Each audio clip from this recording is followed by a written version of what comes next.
Good morning. You are listening to Silent Waves Radio, and we are interrupting our regularly scheduled programming to bring you a developing situation of extraordinary magnitude. My name is Alex Mercer, and I want to begin by being absolutely clear with our listeners. What we are about to describe is real. It is verified to the best of our current ability, and it is happening right now. We ask that you remain calm, that you stay tuned for updated information, and that you do not make any major financial decisions until you have heard the full scope of what we are covering this morning. I am joined, as always, by my colleague Sierra Lane, and together we will be with you through this broadcast for as long as it takes. What we are looking at, in the most clinical terms available to us at this hour, is a cascading failure of the global financial system. Not a correction, not a recession, not a crisis in the traditional sense of that word. We are looking at what analysts are already beginning to describe in private communications that have been shared with this station as a systemic collapse event. We'll get into specifics momentarily, but the core of what has happened is this. Overnight, beginning in Asian markets and moving westward with the sun, every major stock exchange in the world has either halted trading, crashed entirely, or failed to open. Every single one. Alex, I want to add something to that before we move into the numbers, because I think our listeners deserve to understand not just what the markets are doing, but what it means for the person sitting in their car right now or making breakfast or trying to get their children ready for school. What we are talking about at its most human level is the sudden disappearance of value. Not physical things. The bread is still in the bakery, the water is still in the pipes, the fuel is still, for now, in the station down the street. But the systems that tell us what those things are worth, the systems that move money from one hand to another, the systems that pay wages and clear debts and process transactions, those systems are, at this hour, failing or already failed. And when I say that, I want you to understand I am not speaking in metaphor. We have received confirmed reports that ATM networks in South Korea, Japan, Singapore, India, Germany, France, the United Kingdom, Brazil, and the United States have either gone offline or are returning errors. Credit card processing is down in at least 6 of those countries, and in 3 of them, South Korea, Japan, and Germany, the central bank websites are completely unreachable. To establish a timeline for our listeners, because I think that is going to be essential as we move through this broadcast. The first confirmed anomaly was detected approximately 6 hours before we went on air. It originated, as best we can determine from early reporting, in the Tokyo Stock Exchange, which failed to execute its opening auction. This is not unprecedented on its own. Technical glitches occur, but what followed was unprecedented. Within 90 minutes of the Tokyo failure, the Shanghai Stock Exchange suspended trading not due to circuit breakers, which are the automated safeguards that halt trading during extreme volatility, but due to what their communications office described as, quote, a fundamental authentication failure in clearing systems. That phrase, authentication failure in clearing systems, is the kind of language that keeps central bankers awake at night. It means that the ledgers, the digital records of who owns what and who owes what, could not be verified.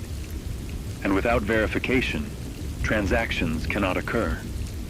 And without transactions, the economy, in the most literal sense, stops.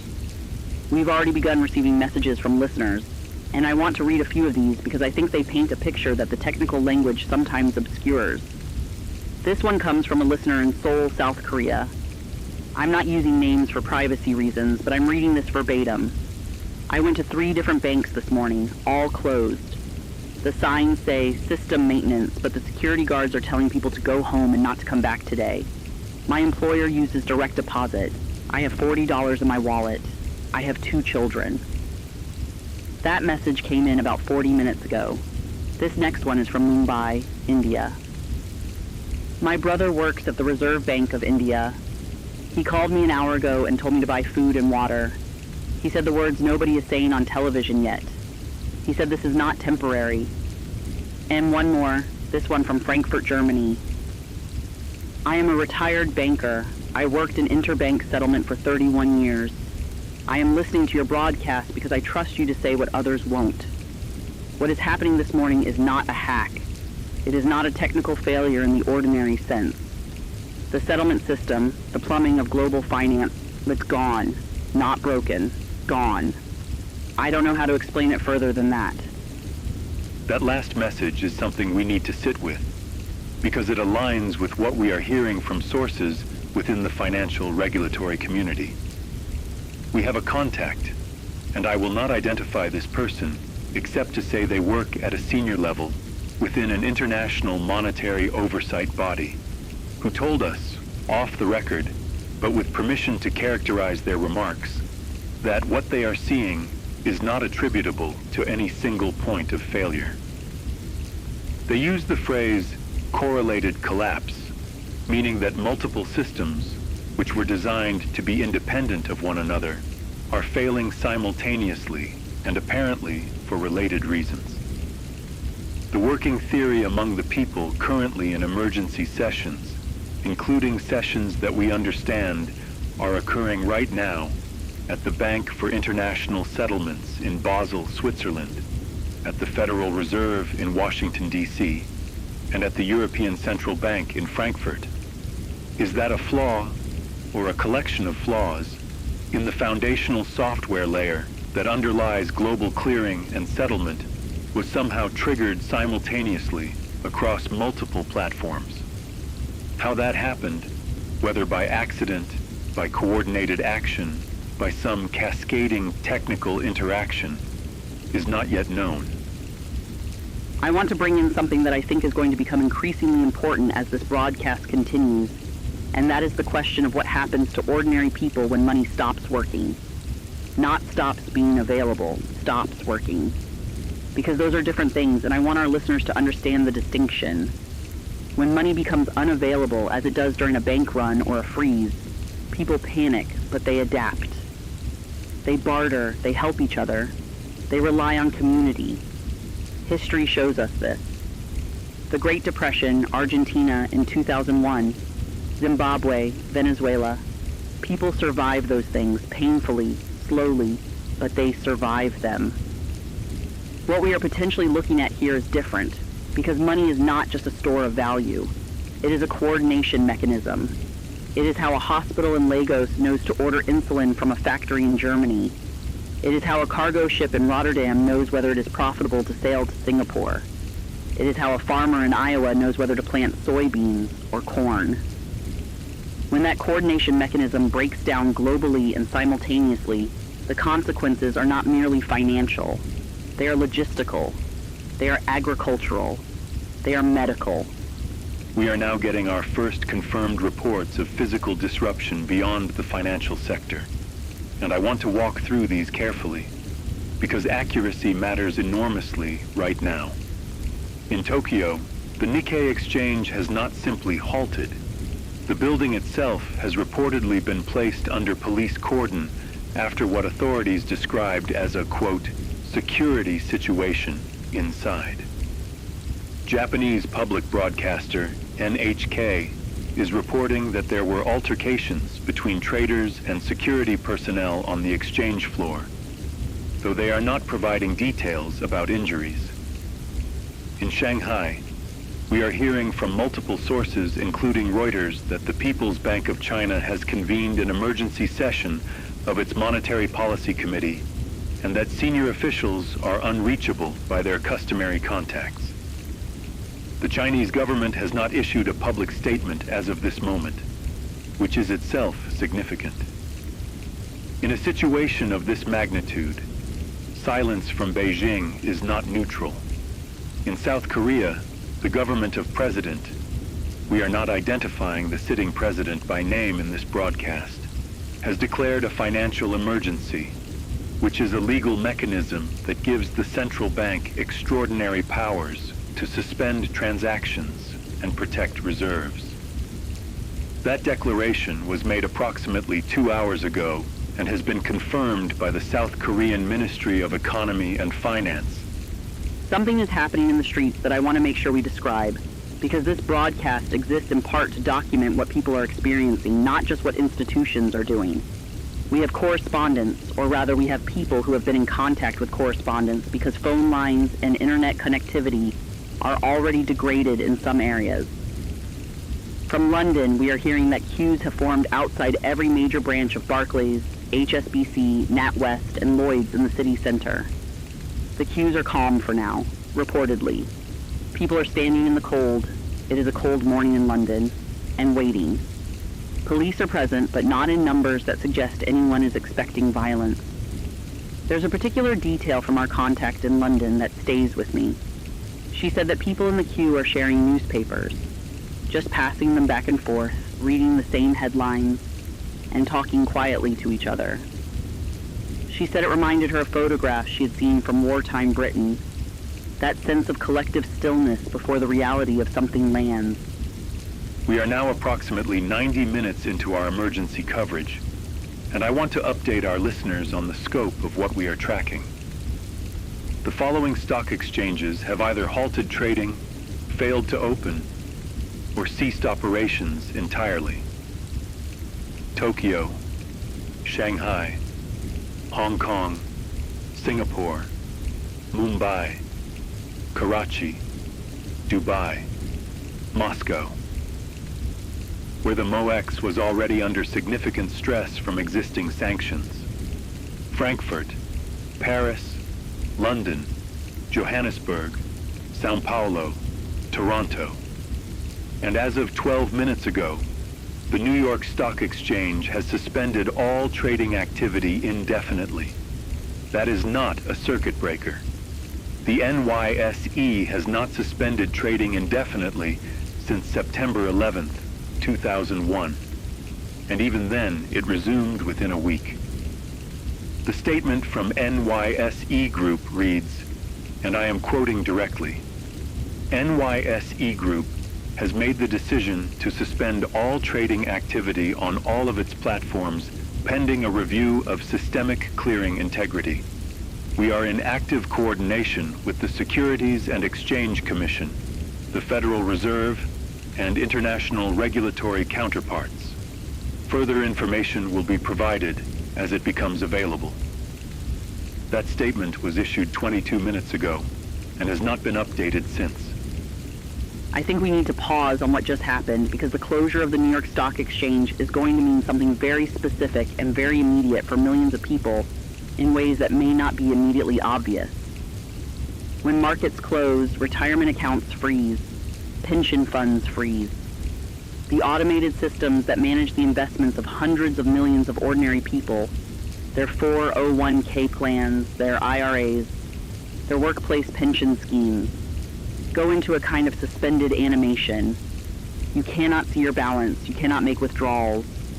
In some cases, the payments that are supposed to flow from those accounts, monthly disbursements to retirees, for example, simply do not go out.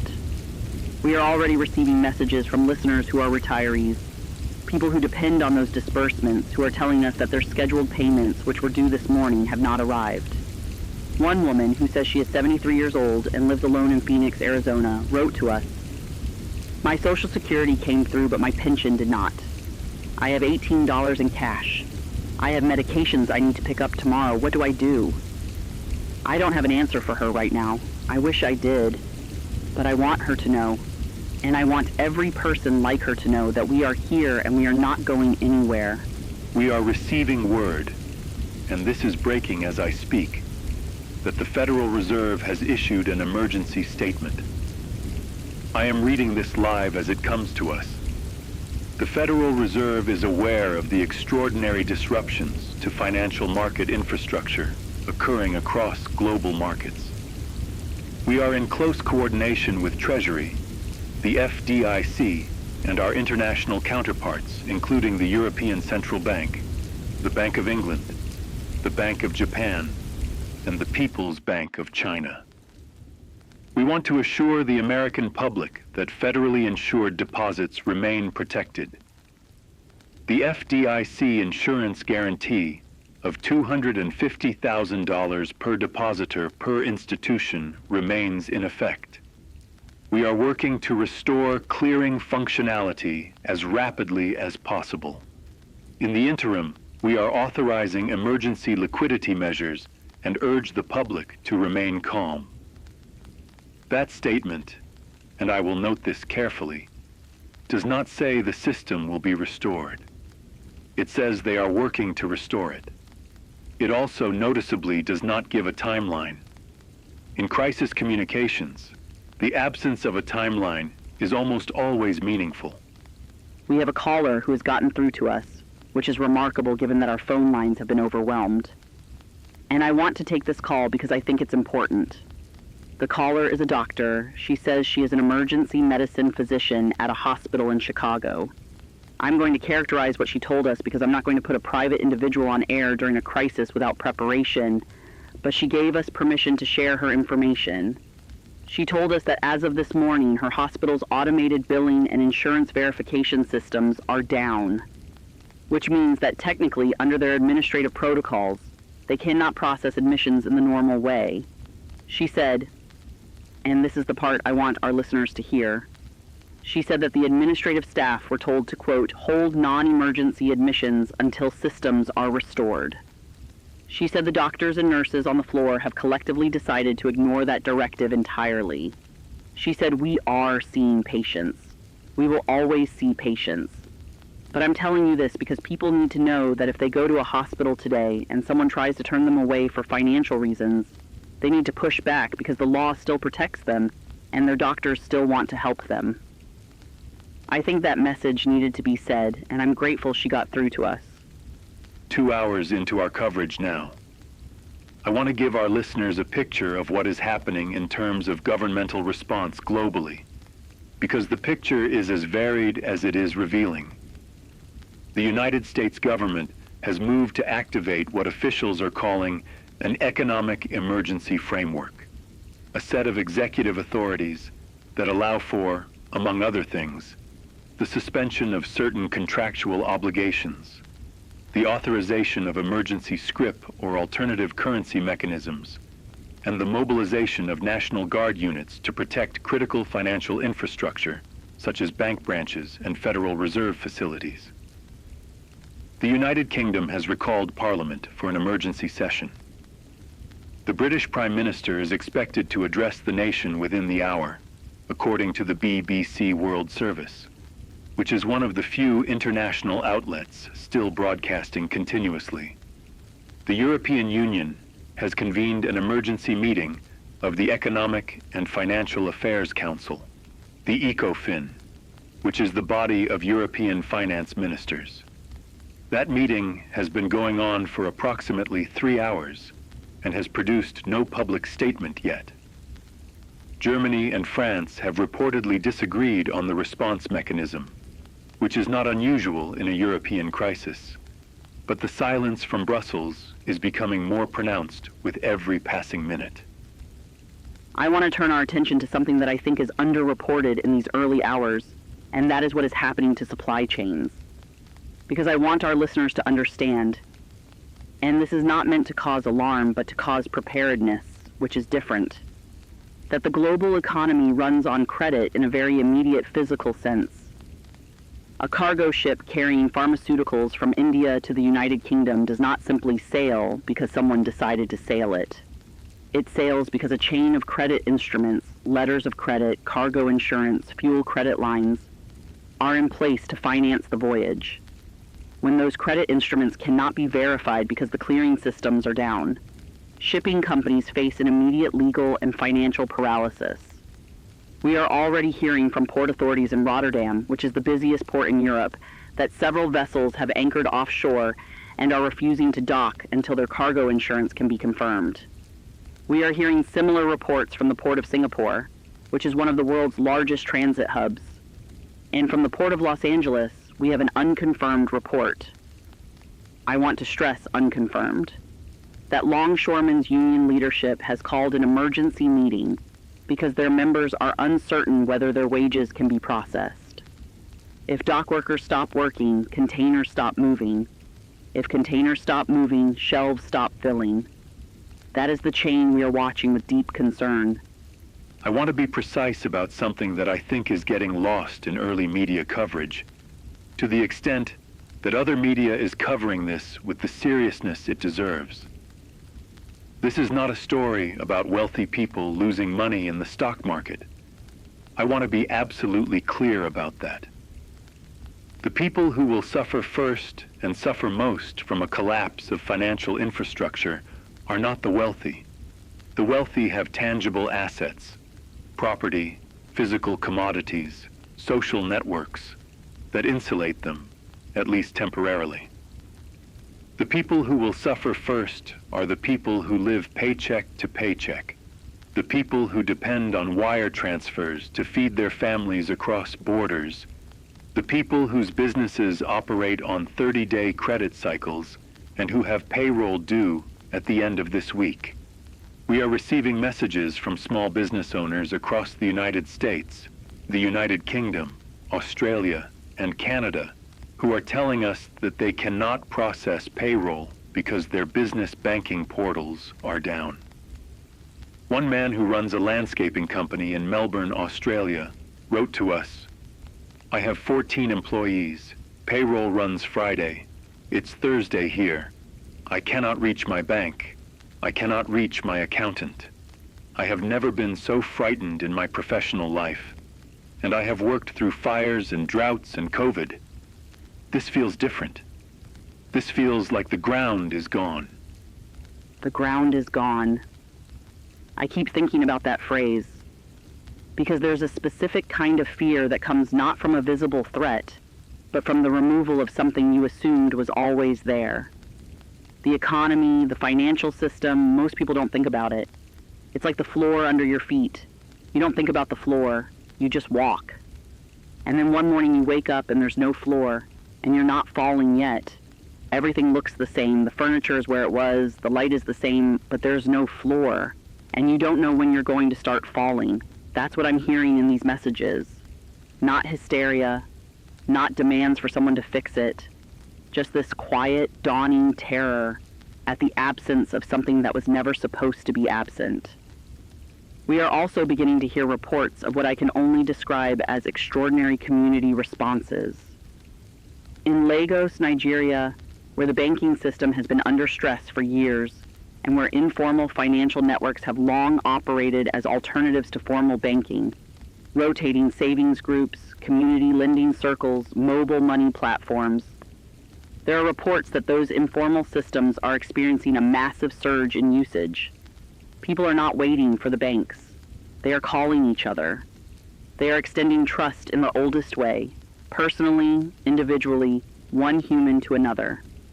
We are now receiving information about the situation in India, which I want to spend some time on because it is significant both in scale and in what it tells us about the downstream effects of this crisis. India has a population of approximately 1.4 billion people. The Indian banking sector has in recent years moved toward significant digitization of transactions. The UPI payment system, which handles billions of transactions per month, is a backbone of daily commerce in India. As of this morning, the UPI system is experiencing what the National Payments Corporation of India is calling a, quote, critical infrastructure event, which is regulatory language for catastrophic failure.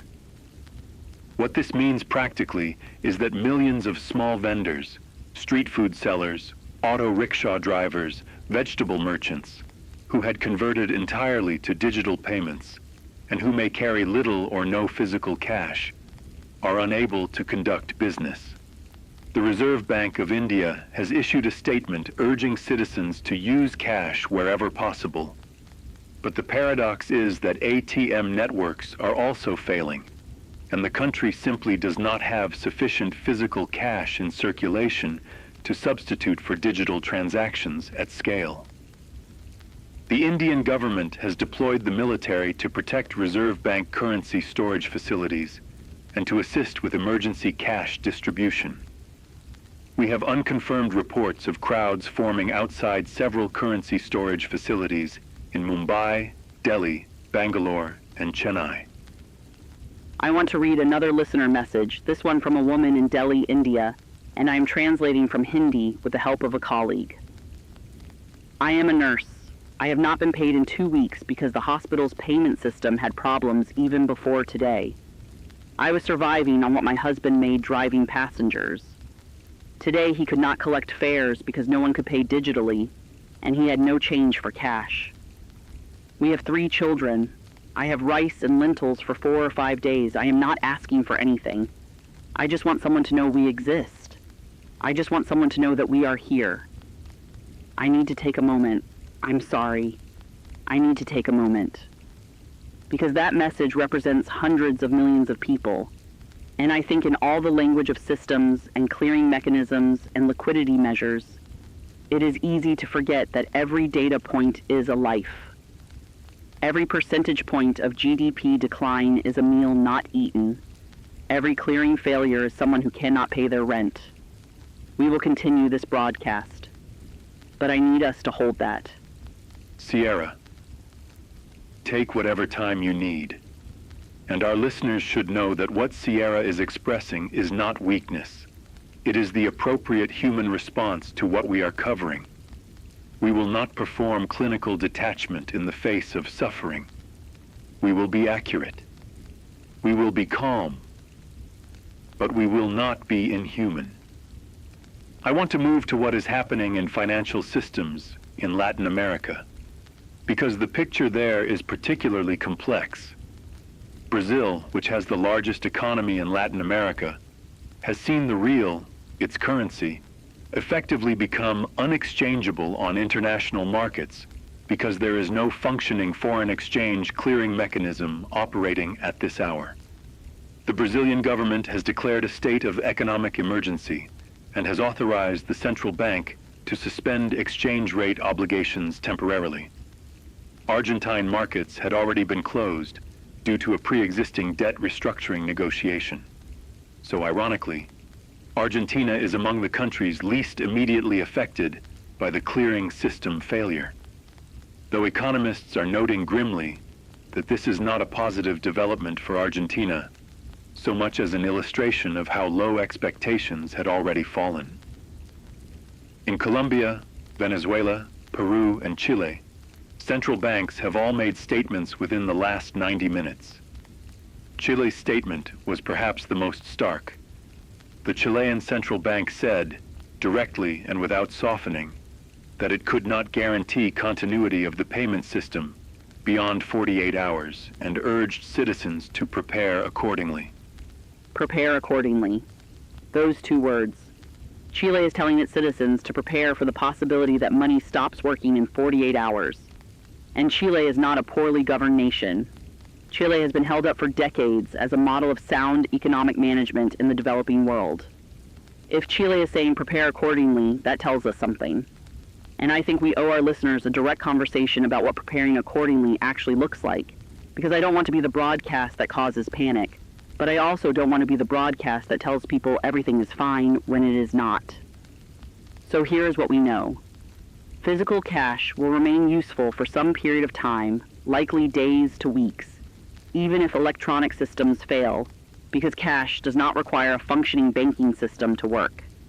It is, in that sense, the most resilient financial instrument available to ordinary people right now.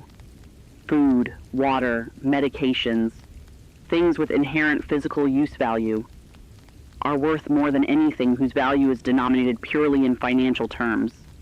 Community, neighbors, local networks, these have always been humanity's most reliable safety net, and they will be again.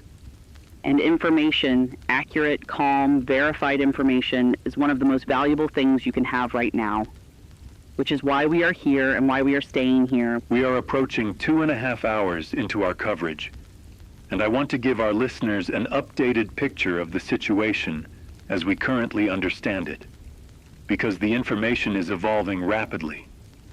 The scope of the clearing system failure has now been characterized by sources within the bank for international settlements. And I want to note that the BIS has not issued a public statement, but that multiple credible outlets are reporting on background from people inside those discussions, as involving what they are calling a zero-day vulnerability in the core cryptographic libraries used by the ISO 20022 messaging standard. For our listeners who may not be familiar with that term, ISO 20022 is essentially the universal language that financial systems use to talk to each other. It is the protocol through which a bank in Japan tells a bank in Germany that a payment has been made, or through which a clearinghouse tells a broker that a trade has been settled. It is not a single piece of software. It is a standard, a set of rules, implemented by thousands of different institutions across thousands of different systems. If a fundamental flaw was discovered in that standard, and if that flaw was exploited or accidentally triggered simultaneously across multiple implementations, the result would be exactly what we are seeing: a systemic, correlated, non-localized failure that cannot be fixed by patching one system or rebooting one server. The question that is already being asked, and that we are going to continue asking throughout this broadcast, is, was this accidental or deliberate? And I want to be responsible about how we address that, because we do not know. We genuinely do not know. There are people right now in intelligence agencies in Washington, London, Beijing, Moscow, and Brussels who are working on that question with everything they have, and they have not reached a public conclusion.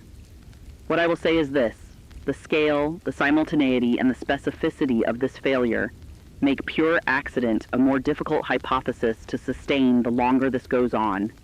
A spontaneous, simultaneous failure of independent systems that all happen to use the same standard is theoretically possible. But systems are designed with redundancies precisely to prevent such failures. The fact that every redundancy failed simultaneously is the thing that is making people in those closed-door meetings look at each other with expressions that are being described to us by those who are in those rooms as unlike anything they had seen before. I need to report something that has just come across our wire, and I want to read it carefully because I want to be sure of every word. The United States Department of Defense has elevated its alert posture to DEFCON 4. For our listeners who may not be familiar with the DEFCON system, DEFCON 5 is normal peacetime operations. DEFCON 4 is the next level up: increased intelligence watch, strengthened security measures, but not yet an indication of imminent conflict. The Pentagon statement reads as follows: the Department of Defense has increased its readiness posture in response to the ongoing economic security situation. This is a precautionary measure. We are monitoring all domains, including cyber, for any indications of hostile activity. We want to assure the American public that our military forces are fully operational and that we are in close coordination with allied defense establishments.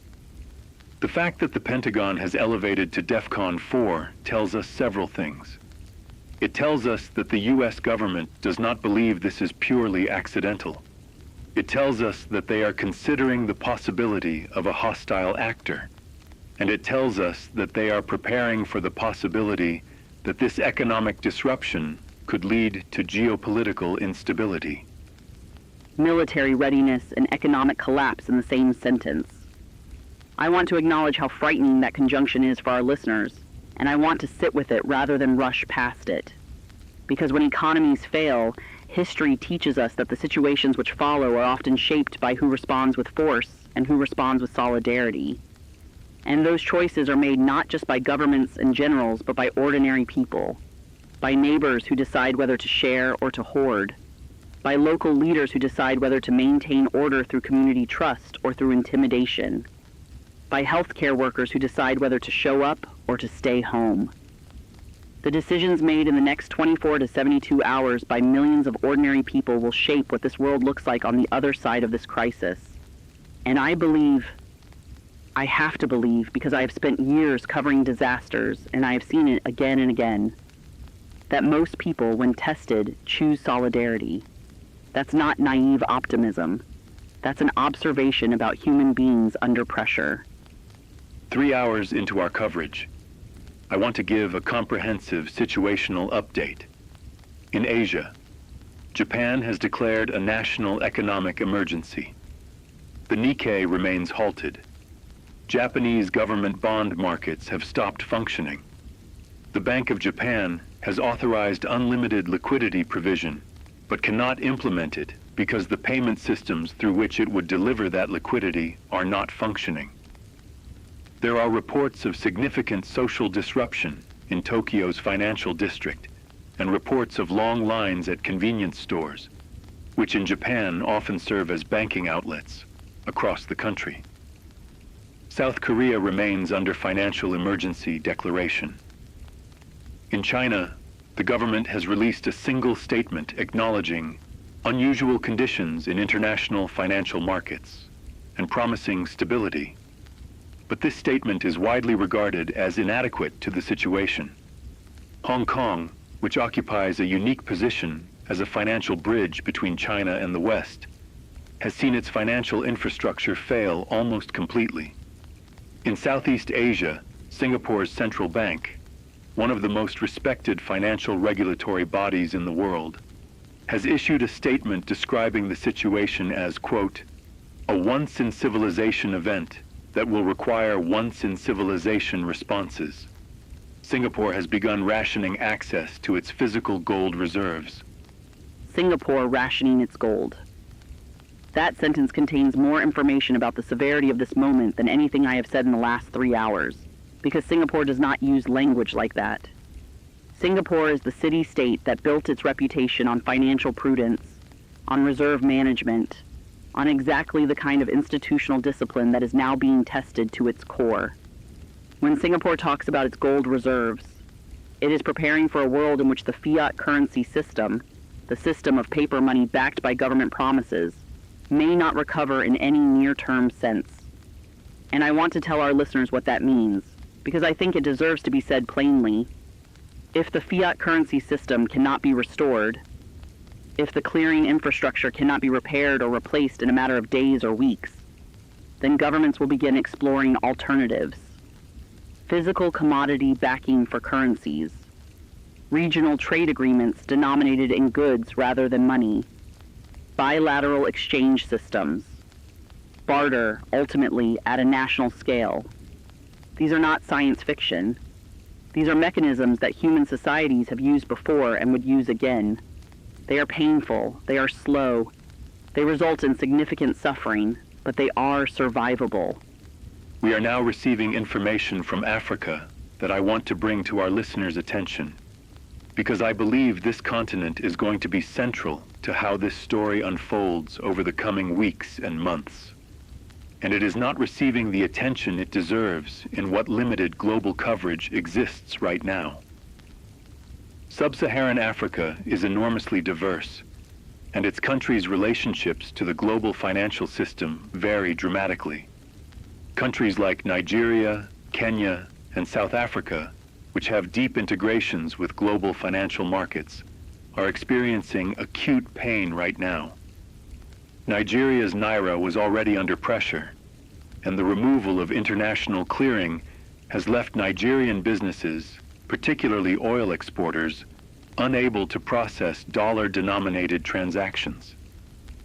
But other African nations, particularly those with younger, more mobile money-based financial systems that were built outside the traditional SWIFT and ISO 20022 architecture, are in some cases more insulated. We are hearing remarkable reports from the Sahel region, from parts of East Africa, of mobile money systems continuing to function on a domestic basis, even as the international system has collapsed.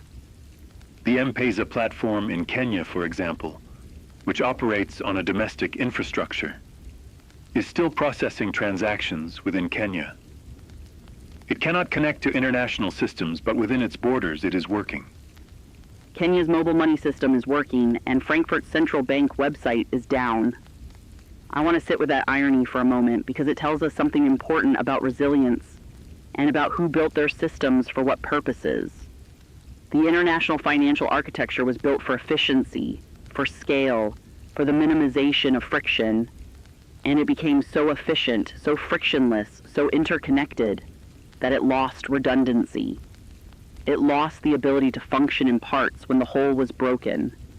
The M-Pesa system was built for a context where the whole was often broken, where international connectivity was unreliable, where the user base needed something that worked locally and worked simply. And so it does. There is a lesson in that. There may be many lessons in this day if we survive it with enough attention left to learn them. I want to address a question that we have received from hundreds of listeners now, which is, what caused this? And I want to be honest about the limits of what we know at this hour. Here is what we can say with reasonable confidence, based on reporting from multiple credible sources across multiple jurisdictions.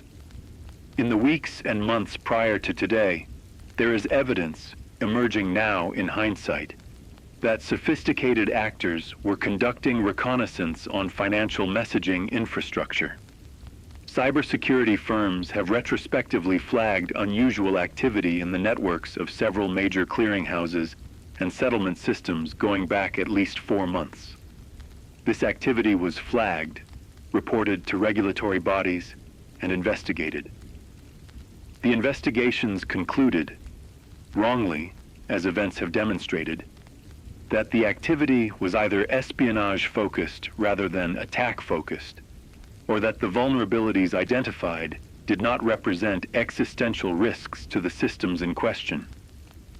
Those conclusions are now the subject of what will be the most consequential post-mortem investigations in the history of financial regulation. What we do not know is who was behind the activity. Multiple governments have suggested, in private statements shared with journalists, that the sophistication of the attack is consistent with a state-level actor. No government has publicly accused any other. The diplomatic situation is extraordinarily tense. I want to step back from the geopolitical for a moment and return to people, because we are receiving a remarkable volume of messages, and I want to share some of them because I believe in this moment that testimony is sacred. From a teacher in Paris, France. My school has closed because the administrative system cannot process staff payments and the district cannot guarantee they can pay us. I have 42 students, ages 7 and 8, who need to be somewhere safe and educated.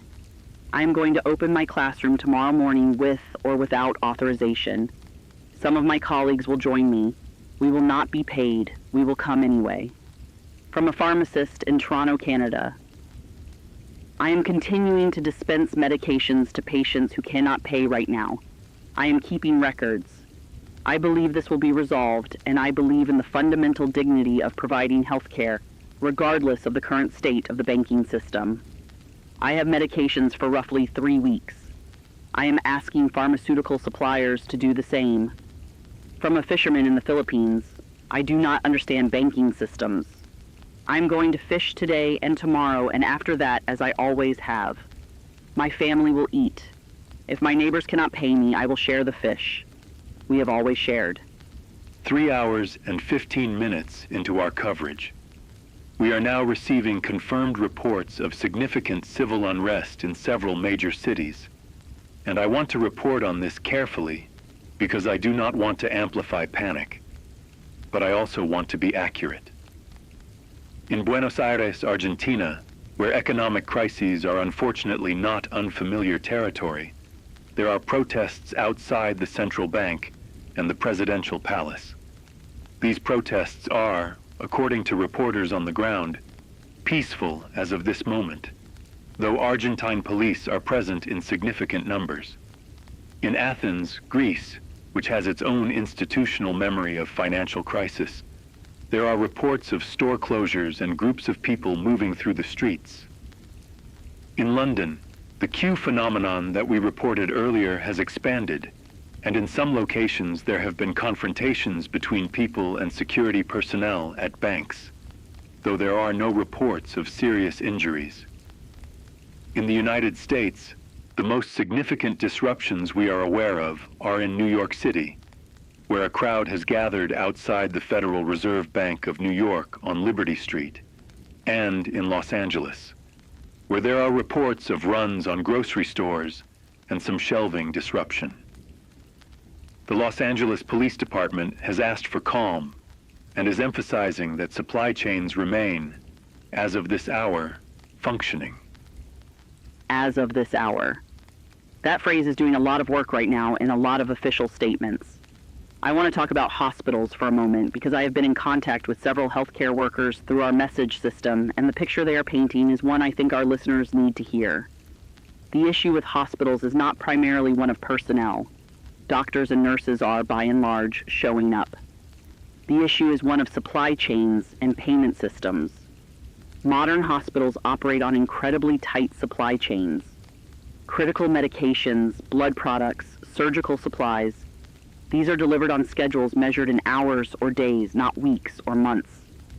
They are financed through purchase orders that flow through the very banking and credit systems that are currently failing. A hospital in Munich that needs to reorder surgical sutures cannot at this moment send a verified purchase order because the financial verification layer of that order cannot be processed.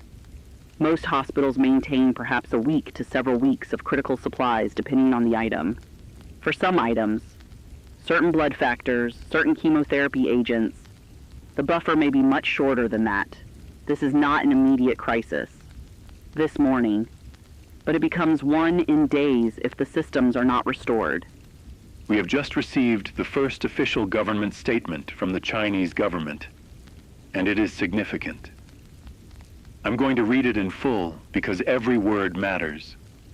The People's Republic of China acknowledges the extraordinary disruption to global financial infrastructure that is occurring. China's domestic financial systems remain operational, and the Chinese yuan continues to function within the domestic economy. China calls on all nations to exercise restraint and to prioritize multilateral dialogue in addressing this crisis.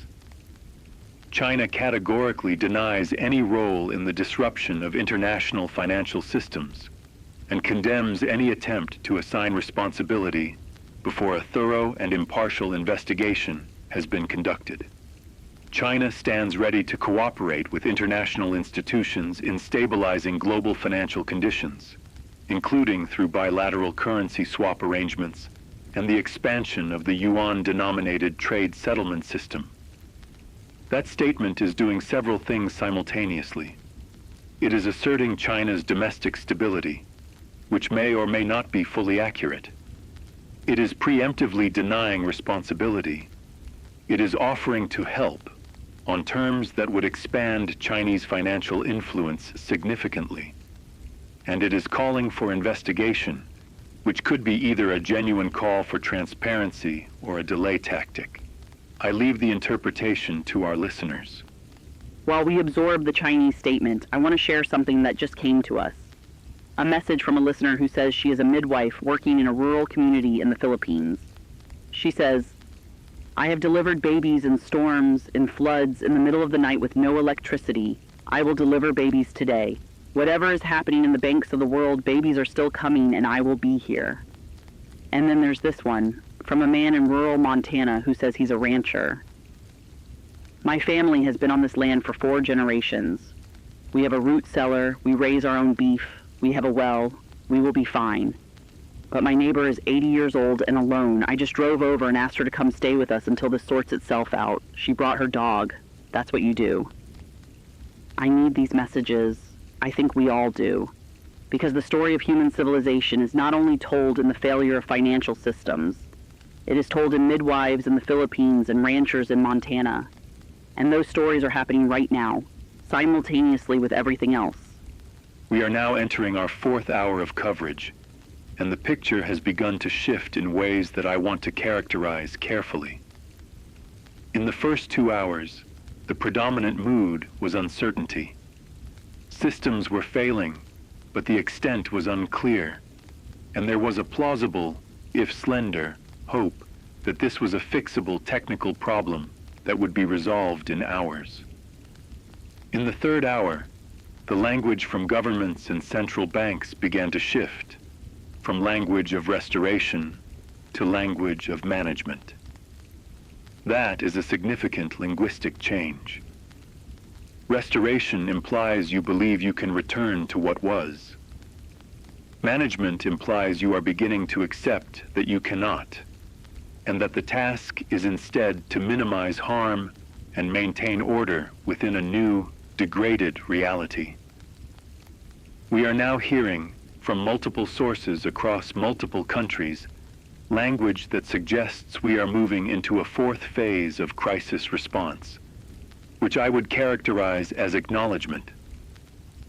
Governments are beginning to acknowledge, in careful and qualified terms, that the international financial system as it existed yesterday may not be recoverable in any near-term sense. What does that mean? I want to translate that very carefully. The international financial system as it existed yesterday, the one that allowed a person to wire money from Tokyo to Toronto in seconds, that allowed corporations to operate seamlessly across borders, that allowed global shipping and global trade to function on the basis of credit instruments that never had to be physically exchanged. That system may be gone. It may not come back tomorrow. It may not come back next week. It may not, in the form we knew it, ever come back. The infrastructure can be rebuilt. New protocols can be written. New clearinghouses can be established.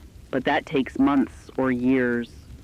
And in the meantime, in the months or years between now and then, the world will have to function on different terms, more local terms, more physical terms, terms that favor those who have tangible resources and strong community bonds, terms that are very, very hard on the poor, the isolated, the urbanized, the dependent on global supply chains. The casualty picture. I have been withholding this conversation because in the first hours of a crisis of this nature, the human cost is diffuse and hard to quantify. Deaths from economic collapse do not happen like deaths from a bomb or an earthquake. They happen over weeks and months, through hunger, through delayed medical care, through the breakdown of infrastructure, through violence that follows desperation. But we are already seeing death in more immediate forms as well. We are receiving confirmed reports from Reuters, Associated Press, and AFP of deaths in crowd incidents outside banks and financial institutions. In Cairo, Egypt, a crush outside a major bank branch has resulted in at least 11 confirmed deaths and dozens of injuries. In Karachi, Pakistan, there are reports of at least 7 deaths in incidents outside ATM locations. In Sao Paulo, Brazil, there are reports of 3 deaths in a confrontation near a currency exchange. These numbers will rise. They always rise in the first hours, as information catches up with events. But we are already 4 hours into this crisis, counting the dead. And we will continue to count them, and to name them, and to refuse to let them be abstracted into statistics. In Cairo, 11 people died trying to reach their money, which they had earned, which was legally theirs, which existed because they had worked and saved and trusted that the system holding their savings would hold. And it didn't. And they died. I want that to be heard. I want every person who designed and maintained and profited from the financial system we have just lost to hear that. Not as an accusation. The people in charge of that system did not intend this, but as a statement of consequence. Systems have consequences. Design choices have consequences. Efficiency over resilience has consequences. Those consequences are 11 people in Cairo and 7 in Karachi and 3 in Sao Paulo, and those numbers are going to grow, and we are going to bear witness to every one of them. At this hour, we are receiving what appears to be the first confirmed public attribution of responsibility for this crisis. The United States National Security Council has issued a statement and I want to read this verbatim because the language matters enormously. Based on intelligence gathered in coordination with allied intelligence services, the United States government has assessed with high confidence that the disruption to global financial infrastructure represents a deliberate act of economic warfare. Attribution is an ongoing process, and we are not at this time publicly identifying the responsible party. We want to be clear, however, that this attack, and we are calling it an attack, will be met with a comprehensive response across all available instruments of national power. We call on all nations to stand with the international community in condemning this act and in cooperating with efforts to restore global financial stability. High confidence, deliberate act, economic warfare, all available instruments of national power. The United States has just called this an attack, without naming a perpetrator, in a world where major powers are already in elevated military readiness. I want our listeners to understand the gravity of that statement. We are potentially looking at not just an economic crisis, but a geopolitical confrontation of historical dimensions. The words economic warfare will be heard in every capital in the world within minutes of that statement. And I want to say something about what that framing does, because framing matters in a crisis. When you call something an attack, you invite a military logic of response. You invite the question of retaliation, and in a world that is already frightened, already disrupted, already full of people making desperate decisions with incomplete information, adding the logic of military confrontation to an economic catastrophe creates the conditions for something that could be far worse than what we are already living through. I am not saying the American assessment is wrong. I have no way to evaluate their intelligence. What I am saying is that the next choices made by governments, not just Washington, but Beijing, Moscow, every capital that is right now in crisis sessions, will determine whether this crisis is contained to the economic domain or whether it expands into something that no one on Earth has a framework to manage. 4 hours in, and I want now to begin the work of describing where we are clearly and without flinching, because I believe our listeners deserve honesty, even when honesty is painful. Here is what we know. Every major stock exchange in the world is closed and has not indicated when or whether it will reopen. The ISO 20022 clearing and settlement system, the backbone of international finance, has experienced a catastrophic failure that appears to have been deliberately triggered and that cannot be rapidly repaired. Central banks in the United States, European Union, United Kingdom, Japan, South Korea, India, Brazil, and China have all acknowledged the crisis, and none of them have provided a timeline for restoration.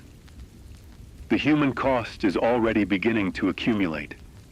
Crushed deaths in Egypt and Pakistan, supply disruptions beginning in ports and hospitals, payment system failures leaving hundreds of millions of people unable to transact. The geopolitical situation is escalating, with at least one major power having declared this an act of economic warfare. And the world's financial system, as a functioning global entity, has, at this moment, ceased to exist. Sierra Lane, it ceased to exist. And the world is still here. The planet is still turning.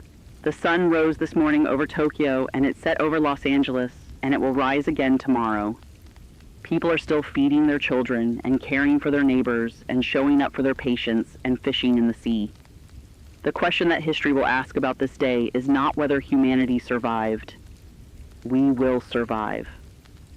History always asks a more difficult question.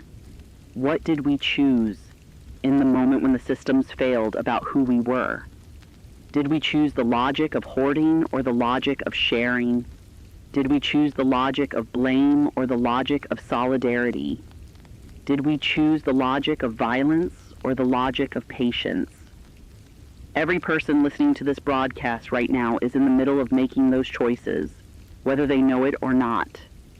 What you do today, how you treat your neighbor today, whether you share what you have today, those choices are the real economy. They always were.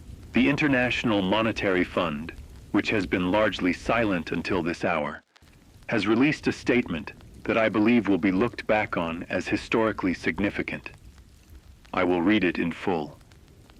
The International Monetary Fund has convened an emergency session of its executive board.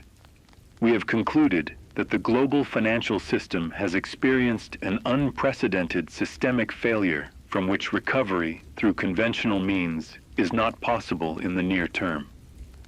We are activating our emergency consultation protocol under Article 4, which allows for the convening of a special session of all member governments. We are calling for an emergency meeting of all 190 IUF member states to take place as soon as physical attendance can be arranged, to begin the process of designing a successor architecture for international financial exchange. We recognize that this process will take time, months, possibly years. We call on all member governments to maintain social order, to ensure that essential services continue to function to the maximum possible extent, and to support the most vulnerable members of their populations through this transition. We acknowledge that the word transition inadequately describes what is being asked of the world's people. What is being asked is enormous. We have confidence that humanity is capable of meeting it. The IMF has just called for the construction of a new international financial system. They are not promising to fix this one. They are saying, we need a new one. A new one. After reading that statement, I want to look forward rather than back, because I think in this fourth hour of this broadcast, what our listeners need is not more description of how bad things are. You know how bad things are. But some honest accounting of what comes next. And the honest accounting is this. The next days will be the hardest. Before communities have adapted, before governments have established alternative systems, before the shock has settled into whatever the new normal will be, the next days are where the danger is greatest, for medical care, for food distribution, for social order, for the geopolitical situation. I would ask every person listening to this broadcast to, in the next 24 hours, do 3 things. Check on someone who is vulnerable near you. Identify what physical resources you have and what you truly need. And listen to official emergency broadcasts from local and national authorities, because the information will continue to evolve and accuracy will be essential. We have now been on air for just over 4 hours. I want to give a final comprehensive accounting of where things stand, to the best of our knowledge, at this moment. The global financial collapse initiated by the triggered failure of the ISO 20022 messaging standard has resulted in the following confirmed outcomes. All major international financial markets have ceased operations. International wire transfer, credit clearing, and foreign exchange systems are non-functional across all major economies. Central banks in 23 countries have declared some form of financial emergency. An estimated 4.2 billion people, more than half the world's population, are in countries where digital payment systems have either failed entirely or are severely degraded. Physical cash remains functional in most jurisdictions, but is insufficient to substitute for the volume of digital transactions that economies depend upon. The confirmed death toll from crowd incidents, infrastructure failures, and violence associated with the crisis stands at this hour at approximately 240 people across Egypt, Pakistan, Brazil, India, Indonesia, Bangladesh, and Nigeria. That number will rise. Every model of how financial crises compound into humanitarian crises suggests it will rise significantly over the coming weeks. The geopolitical situation remains acute. At least 3 major powers are in elevated military readiness. No public attribution has been confirmed. 240 people. Each of them had a name. Each of them had people who loved them. Each of them was alive yesterday and is not alive now because a decision made somewhere by someone to attack the financial infrastructure of the world. I want their deaths to count for something. I don't know yet what that something will be, but I believe that the world that will be built from the wreckage of this one, and it will be rebuilt because humans build, that is what we do. I believe that world can be built with their memory in its foundation, with the memory of 11 people in Cairo and 7 in Karachi who died trying to reach their savings, with the memory of 300 million people in India who cannot pay for food, with the memory of a nurse in Delhi with rice and lentils for 4 days. Those memories are the obligation of the world that comes next. We are receiving final confirmation from a joint statement issued by the BIS, the IMF, the Federal Reserve, the European Central Bank, and the Bank of Japan, a remarkable alignment of major institutions of what caused this event. The statement reads, "A coordinated exploitation of a zero-day vulnerability in the cryptographic signing protocol underlying the ISO 20022 financial messaging standard was executed simultaneously across 47 major clearinghouse systems in 31 countries at approximately 11:47 p.m. UTC on the evening prior to this broadcast. The attack was designed to corrupt the integrity verification of all transactions processed through affected systems, rendering settlement impossible and triggering cascading failures in dependent systems. Attribution has been determined with high confidence and has been shared with the relevant governments through classified channels. The physical evidence indicates this was not the work of a single nation-state, but of a coordinated non-state actor network with access to nation-state level capabilities. The target of the attack was the global financial system itself. The motivation, as best as can be determined from available intelligence, was ideological. A belief that the existing international financial order was irreparably corrupt, and that its destruction was a prerequisite for a more equitable successor system. A non-state actor with nation-state capabilities who believed they were destroying the old world to build a better one. They destroyed it. Whether a better one emerges is a question that humanity now owns. They destroyed it to build a better one. That phrase deserves every kind of response simultaneously. Fury at the arrogance of it, the violence of it, the thousands of people who will die because of it, and a reckoning with the fact that the financial system they destroyed was, in many ways, deeply, structurally, genuinely unjust. Those two things can both be true. The destruction was wrong, the system was flawed, and now, in the rubble of both, we have the terrible gift of choice, of construction, of deciding under enormous pressure and pain what we actually value and how we want to organize ourselves. I do not envy that task. I do not romanticize it. I know it will be done imperfectly by frightened people with incomplete information in circumstances of significant suffering, but it will be done, because that is what humans do. In terms of what was lost, the global financial system as a functioning entity ceased to exist on this day. No country was physically destroyed. No territory was lost in the traditional sense. What was lost was the infrastructure of global economic coordination, and with it, in the near term, the ability of the modern world to function at the scale and efficiency to which it had become accustomed. The consequences, as they unfold over the coming months, will be uneven. Countries with strong domestic food production, functional physical cash systems, and resilient community structures will adapt more successfully. Countries dependent on food imports financed through international credit systems, or on remittances from abroad, or on export-driven economies, those countries face the most acute near-term humanitarian risk.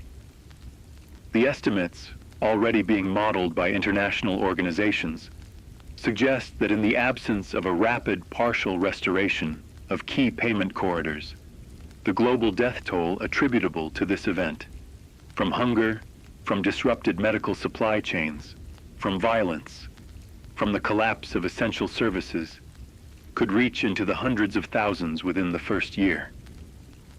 That is the honest accounting. That is the number that will be attached to this day in the history books, assuming history books continue to be written and taught. And yet the midwife in the Philippines is delivering babies, and the rancher in Montana has brought his elderly neighbor inside, and the doctor in Chicago is seeing patients, and the teacher in Paris is opening her classroom, and the fisherman in the Philippines is going out to sea. And somewhere in Lagos, a rotating savings circle is doing what it has always done. People who trust each other, putting their resources together because that is how humans have survived every catastrophe that has ever found them. The financial system that collapsed today was built by humans. It was complex and powerful and in many ways miraculous. And it was fragile in ways that its architects did not fully understand or did not allow themselves to understand. Because understanding would have required slowing down, would have required redundancy over efficiency, would have required humility before the sheer complexity of what they had built. The next system, whenever it comes, however it is structured, will be built by humans too, and it will have new fragilities we cannot yet see. That is the nature of human building. We build, we learn, we build again. A final word from me, and then we will remain on air for as long as we can, bringing you information as it comes to us. What happened today cannot be undone. The 240 people who died cannot be restored. The shock to the global economy cannot be unfelt. The vulnerability that was exploited cannot be unexploited.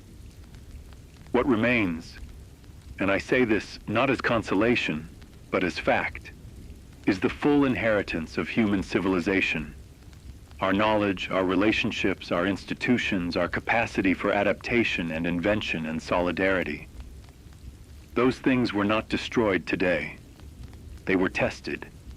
They are being tested right now in every hospital and every kitchen and every community center and every emergency session and every quiet conversation between neighbors who don't know what comes next, but know that they need each other. This is Alex Mercer. I am with you. This is Sierra Lane. You are listening to Silent Waves Radio. We are here. We are going to stay here. Not because we have answers. We don't have all the answers. But because you deserve company in this, and truth in this, and the knowledge that you are not alone in this. Whatever comes next, we face it together. Stay close to your community. Take care of your neighbors. Trust the information that is verified and hold the unverified lightly. And know this, the collapse of a financial system is not the collapse of civilization. It is the collapse of one of civilization's instruments. A powerful one, an important one, but one that can be replaced. What cannot be replaced, what must not be lost, is the human fabric that makes any system worth building.